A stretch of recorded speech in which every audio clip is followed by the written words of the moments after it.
Hello friends, polytechnic MCS की इस series को आगे बढ़ाते हुए चलिए हम लोग यहाँ से ऑप्टिकल फाइबर कम्युनिकेशन सिस्टम को डिस्कस करेंगे।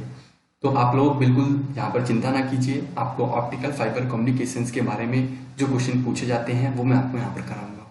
तो देखिए फ्रेंड्स, यहाँ पर दिया है ऑप्टिकल फाइबर कम्युनिकेशन, ठीक है, यानी कि block diagram of optical fibre communication. देखिए फ्रेंड्स, इंग्लिश में देख लीजिए कि block diagram and the working of optical fibre communication system. Friends, ये होता क्या है, देखिए आप लोग पूरा ध्यान से देखिए। ऑप्टिकल फाइबर ऑप्टिक्स कम्युनिकेशन प्रणाली में सूचना सिग्नल का स्थानांतरण प्रकाश की किरणावली द्वारा एक बहुत पतले यानी कि बेरी थीम्स ग्लासियम प्लास्टिक फाइबर जिसे हम कोर कहते हैं, इसके माध्यम से होता है। ओके, आपको चीजें यहाँ पर समझ में आ गई होंगी। चलिए आगे चलते हैं नेक्स्ट पॉइंट पर। देखिए फ्रेंड्स, जो कि आपको यहाँ पर पता है, जो भी फाइबर ऑप्टिक्स के अंदर जो भी हमारी सूचना होती है वह डिजिटल फॉर्म्स के अंदर होती है। फ्रेंड्स, यहाँ पर एक आपको इंपॉर्टेंट फैक्ट यहाँ पर ये जानना है कि यहाँ पर जो डिजिटल डाटा होता है हमारा, ओके, देखिए कि डिजिटल डाटा जो हमारा जीरो होता है, क्योंकि आपको पता ही है डिजिटल फॉर्म में कोई भी चीजें कम्युनिकेट हो रही हैं या फिर बिट के अंदर 0 या फिर 1 के रूप में आपको यहाँ पर वह ट्रांसमिट होगी। तो इसी तरह से यहाँ पर जो डिजिटल डाटा होता है वहां पर 0 का अर्थ क्या होता है, तो 0 का अर्थ होता है वह ऑफ रीजन में है, एंड देन यहाँ पर 1 क्या है, 1 आपका ऑन रीजन के अंदर होता है। ठीक है, चलिए मैं आपको एक ब्लॉक डायग्राम दिखाता हूँ आपको ऑप्टिकल फाइबर कम्युनिकेशन सिस्टम का कि किस तरह से आपका कम्युनिकेशन होता है। ठीक है फ्रेंड्स, देखिए आपके पहले पॉइंट्स के अंदर यहाँ पर सिंगल सोर्स लगा हुआ है, उसके बाद यहाँ पर एक कॉपर केबल। सो नेक्स्ट आपका ऑप्टिकल ट्रांसमीटर जो कि आपका एलईडी या फिर लेजर डायोड के द्वारा भी यहाँ पर हो सकता है, और इन दोनों को यहाँ पर कनेक्ट किया गया है एक ऑप्टिकल फाइबर केबल के द्वारा। तो एग्जाम में आपको यही वाला ब्लॉक डायग्राम बना के आना है, आपको यहाँ पर दूसरा कोई ब्लॉक डायग्राम आपका नहीं चलेगा, यही बना देना, पूरे नंबर आपको मिल जाएंगे। ओके, तो देखिए इस दोनों को आपको ऑप्टिकल फाइबर केबल्स के द्वारा इसको कनेक्ट किया गया है। उसके बाद थर्ड स्टेप आपका ऑप्टिकल रिसीवर। ऑप्टिकल रिसीवर क्या है, सारी चीजें यहीं पर ही आपका रिसीव की जाएंगी, इसे फोटो डिटेक्टर। ओके, सो यहाँ पर देखिए फिर से कॉपर केबल यहाँ पर एंड आपका सिग्नल का, ये आपका सिग्नल डेस्टिनेशन आउटपुट है। ओके, यानी कि आप कह सकते हैं कि ये हमारा आउटपुट पॉइंट है। चलिए अब इसके आगे पॉइंट्स को डिस्कस करेंगे और आपको यहाँ पर मैं सारी चीजें बताता हूँ। चलिए हम अगले पॉइंट्स की ओर चलते हैं और देखिए इसमें क्या लिखा है कि इसमें सिग्नल स्रोत को कॉपर तार द्वारा ऑप्टिकल ट्रांसमीटर से संयोजित किया जाता है, एंड दैट मीन्स जो मैंने आपको अभी दिखाया था, देखिए इस तरह से ये आपका कॉपर केबल होता है। ठीक है फ्रेंड्स, इसको ऑप्टिकल जो आपका ऑप्टिकल ट्रांसमीटर है उससे इसको संयोजित किया जाता है। ऑप्टिकल ट्रांसमीटर परिपथ में जो सिग्नल है, सिग्नल के अनुसार इसमें लाइट उत्सर्जित के लिए इसमें एक एलईडी क्या है आपका, लाइट इमिटिंग डायोड। ओके, याद रखना है, एक इसके अंदर इमिटिंग डायोड यानी कि एलईडी और इसके अंदर एक आईएलईडी यानी कि लेजर डायोड, ये आपको यहाँ पर याद रखना है, तथा इंसोलेंट जो कि कनेक्शंस और लेजर डायोड का इसके अंदर यूज किया जाता है। और यहाँ पर आपको एक मोस्ट इंपोर्टेंट पॉइंट याद रखनी है जो कि आपको किसी भी लिहाज से छोड़ना नहीं है।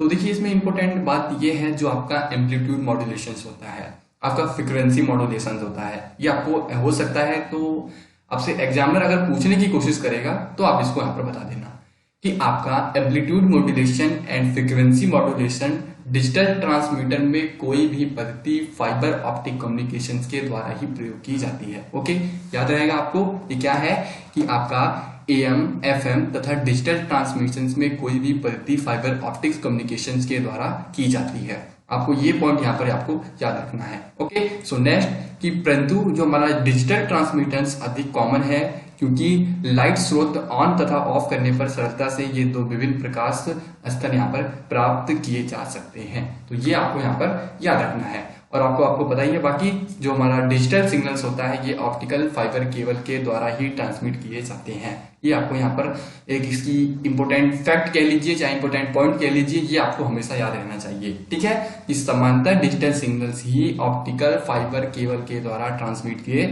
जाते हैं। ये वेरी इंपॉर्टेंट पॉइंट है। और साथ ही मैं आपको बता दूं कि ये सिर्फ ऑप्टिकल फाइबर का ब्लॉक डायग्राम है, इसका सर्किट डायग्राम आपको कुछ एलईडी के द्वारा बनाना होगा, ये लाइट इमिटिंग डायोड और आपका लेजर डायोड इसके द्वारा बनता है। तो उसको आप लोग बुक्स में देख लेना कि उसका ब्लॉक सर्किट डायग्राम किस तरह से बनता है। बाकी मैंने आपको ये पूरी इसकी वर्किंग्स आपको मैंने समझा दी है। सो चलिए फ्रेंड्स, नेक्स्ट क्वेश्चन की ओर चलते हैं।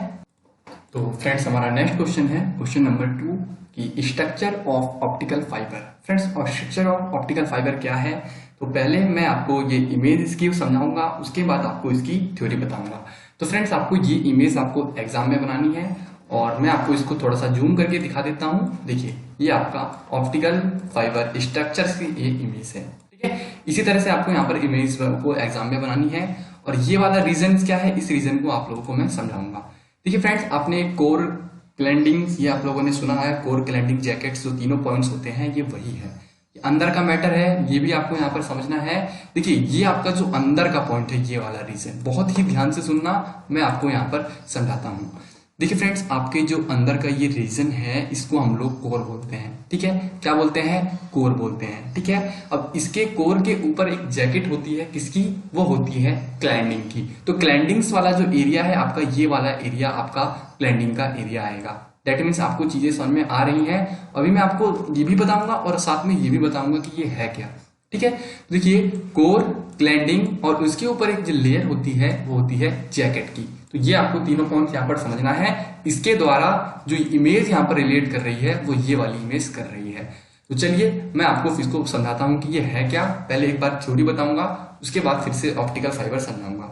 देखिए फ्रेंड्स ऑप्टिकल फाइबर इसकी जो रेंज होती है वह आपका 3 इंटू, मैं यहाँ पर लिख देता हूँ कि 3 इंटू 10 की पावर 12 हर्ट्ज से लेकर 6 इंटू 10 की पावर 14 हर्ट्ज तक, तथा इसमें जो इंफ्रारेड अगर लाइट्स की बात करूं तो उसकी आवृत्ति रेंज कितनी होती है, वह आपका फाइबर ऑप्टिक्स के लिए 3 इंटू 10 की पावर 12 हर्ट्ज से लेकर 3 इंटू 10 की पावर 14 हर्ट्ज तक होती है, ठीक है। मैं इसको यहाँ पर लिख देता हूँ ताकि आप लोग यहाँ पर आपको याद रहे। तो देखिए फ्रेंड्स ये इसकी रेंज है फाइबर ऑप्टिक्स की 3 इंटू 10 की पावर 14 हर्ट्ज, 12 हर्ट्ज से लेकर 6 इंटू 10 की पावर 14 हर्ट्ज तक होती है। अब आइए यहाँ पर एक मोस्ट इंपोर्टेंट बात की करें तो देखिए फ्रेंड्स यहाँ पर जो हमारा कोर है इसका सबसे ये मेन पार्ट आपका कोर कहलाता है। तो ये तो इसका केबल स्ट्रक्चर है और ये आपका एक तरह से रिफ्लेक्शन वाला है, ओके। तो देखिए इसमें आप लोग समझिए कि कोर कहाँ पर है। फ्रेंड्स ये आपकी जो ब्लैक लाइन है ये वाली, ये आपकी जो ब्लैक लाइन है ये आपकी कोर कहलाती है। और देखिए कोर के ऊपर, अब देखिए ये आपका तो कोर हो गया, अब इसके अंदर समझेंगे तो ये हमारा रीजन कोर का खत्म होता है। अब कोर के ऊपर जो जैकेट्स होती है तो कोर को जो घुमा के रखता है, चारों तरफ से लपेट के रखता है, वह क्लैंडिंग करता है। तो यानी कि कोर को चारों ओर से जो सेव करता है वह क्लैंडिंग करता है। और इसके अंदर क्लैंडिंग कहाँ है, तो फ्रेंड्स ये वाला रीजन हमारा क्लैंडिंग हो जाएगा और ये वाला भी आपका क्लैंडिंग हो जाएगा, ठीक है। अब क्लैंडिंग के ऊपर एक लेयर कौन सी होती है, तो क्लैंडिंग के ऊपर जो एक लेयर होती है वह होती है हमारी प्लास्टिक की जैकेट। तो ये आपका प्लास्टिक की जैकेट हो गया और ये आपका यहाँ पर प्लास्टिक की जैकेट हो गया है। बोलिए आपको चीजें समझ में आ गई कि नहीं आई, कमेंट करके आपको बताना है। देखिए ये आपको एग्जाम में सेम टू सेम इसी बेसिस पर आपको लिखना है। तो कोर, क्लैंडिंग एंड प्लास्टिक जैकेट, ये तीनों चीज आप बना देना और अच्छे से दिखा देना। अब देखिए यहाँ पर जो ट्रेवल करेगी, देखिए इस तरह से ये ट्रेवल करेगी, है ना, ये आपको यहाँ पर याद रखना है। अब चलिए ये थोड़ी सी थ्योरी की बात कर लेते हैं। तो देखिए फ्रेंड्स इसके कारण यदि प्रकाश किरण कोर से बाहर निकलने का प्रयत्न करती है, तो कोर क्या है हमारा, कोर मैंने अभी आपको बताया कि कोर क्या है। कोर आपका जो कोर वाला रीजन है आपका फ्रेंड्स, कोर का रीजन ये वाला है। तो वही मैं आपको यहाँ पर थ्योरी बता रहा हूं उसी से रिलेटेड कि यदि आपका प्रकाश किरण कोर से बाहर निकलने का प्रयत्न करती है तो क्लैंडिंग से अपवर्तित होकर यानी कि रिफ्लेक्ट होकर कोर में वापस आ जाएगी। कहने का मतलब क्या है, देखिए जैसे ही ये यहाँ से ट्रेवल करेगी लाइट, ओके, लाइट ने यहाँ से ट्रेवल करना स्टार्ट किया, सपोज कीजिए यहाँ से ये डिसबैलेंस हुआ, ठीक है, कुछ किरणें वापस निकल जाती हैं।